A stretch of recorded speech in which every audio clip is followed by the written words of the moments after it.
Whoa, Dubby. Fuck it is. Welcome to the first episode. And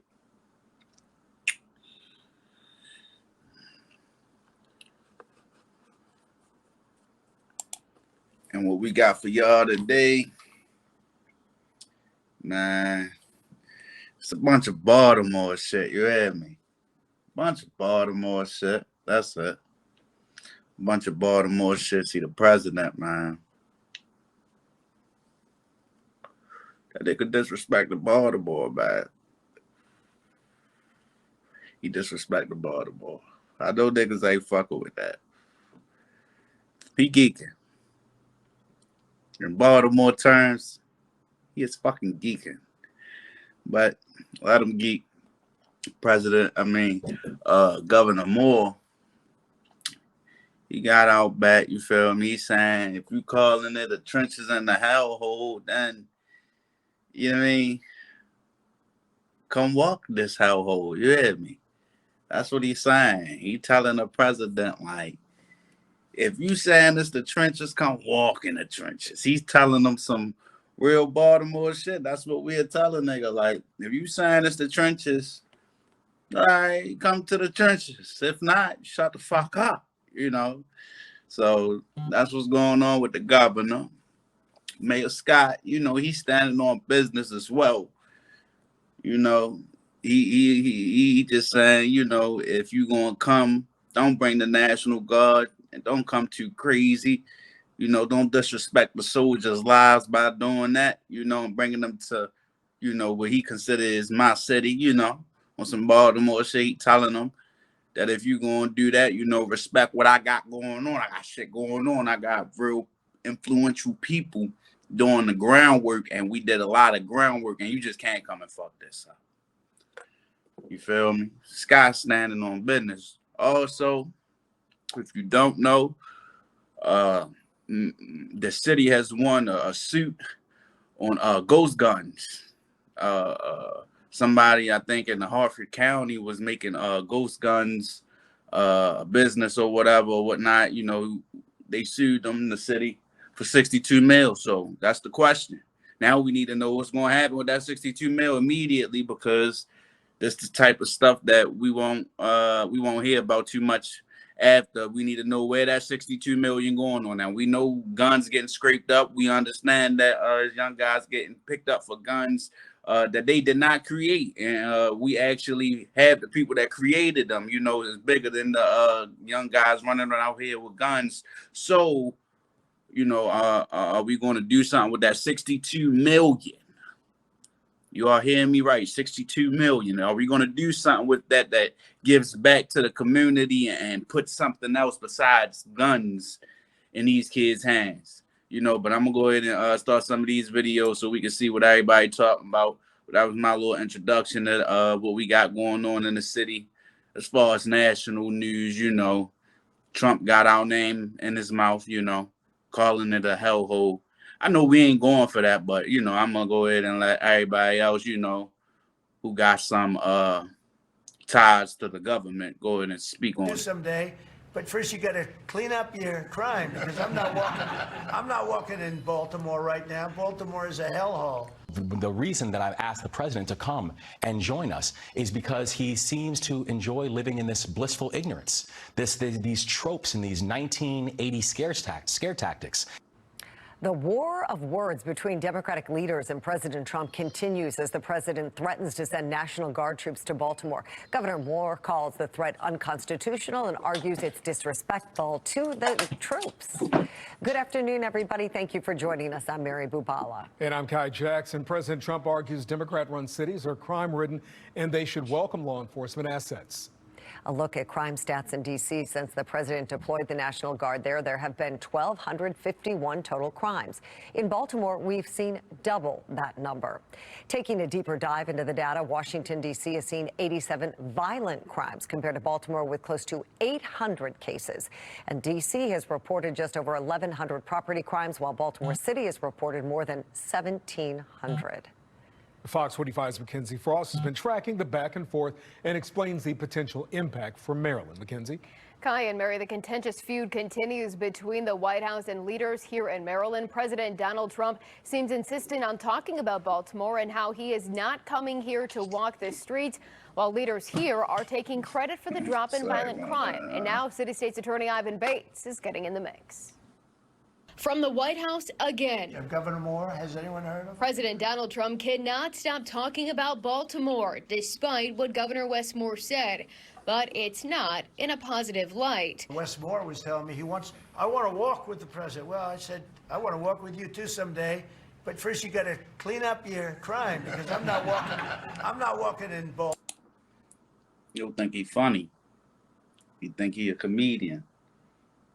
That's what he think. You got to clean up your streets first. Nigga, just say you scared, man. Just say you scared, man, to come to these motherfucking trenches, man. That's all you gotta say is that you motherfucking scared. See, I got an old head that I once knew, man. He still living, man. His name Rodney, man.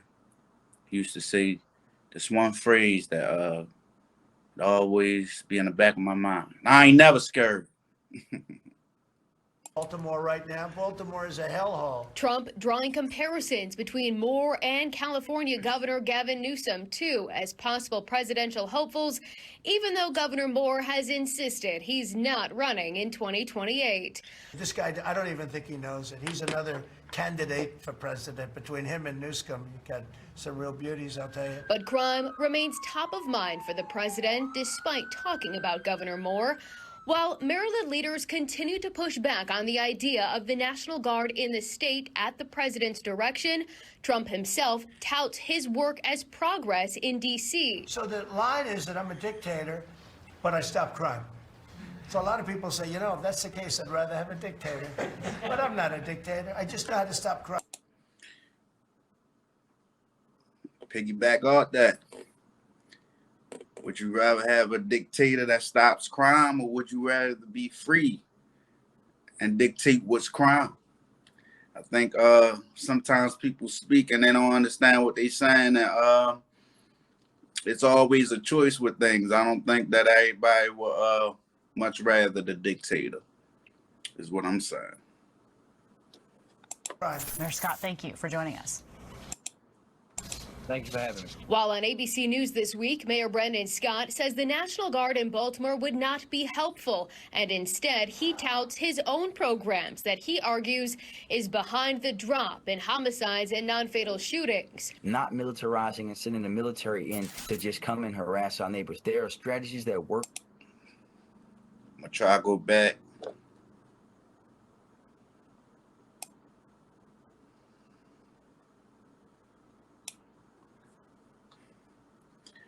Now, what I went back to is an image that you can barely see, but if you're from Baltimore, you know about it, and I just think it's the due diligence of the city and of me to go ahead and, like, you know, describe what that image really is, if you could see it thoroughly.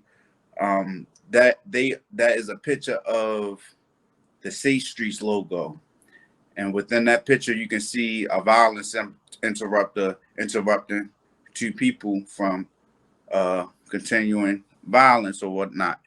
Now, that's the programs that Mayor Scott is talking about, that President Trump may not understand. So that's what, you know, Scott is saying. He has to respect what's going on and how we handle things here, because basically, brother, you're not from Baltimore. You don't understand how shit goes. Shit get real here, you know, and sometimes you need a face card to stop something from happening, and President Trump isn't a face card that's going to die down any tension. He actually might ignite it.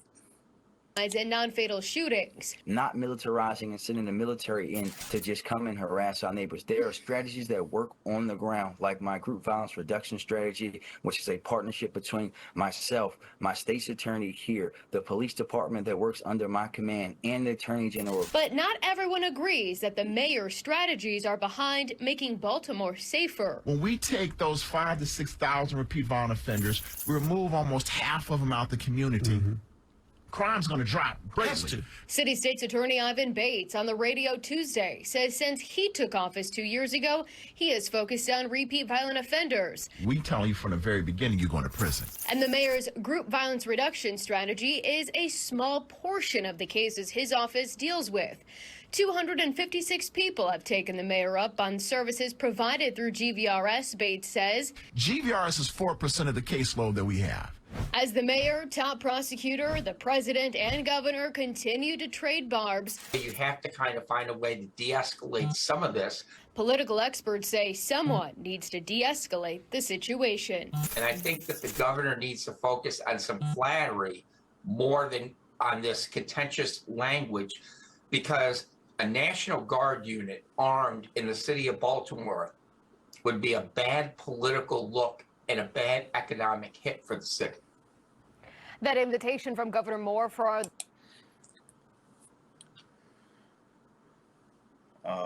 what stood out to me, he said a bad economical hit. I believe that. We just went through COVID and could barely withstand that shit with all the new rules and regulations and shit. Baltimore isn't a place for rules. It's where the hustlers make something out of nothing, and more pressure from the federal government, I don't think would suit well for us here.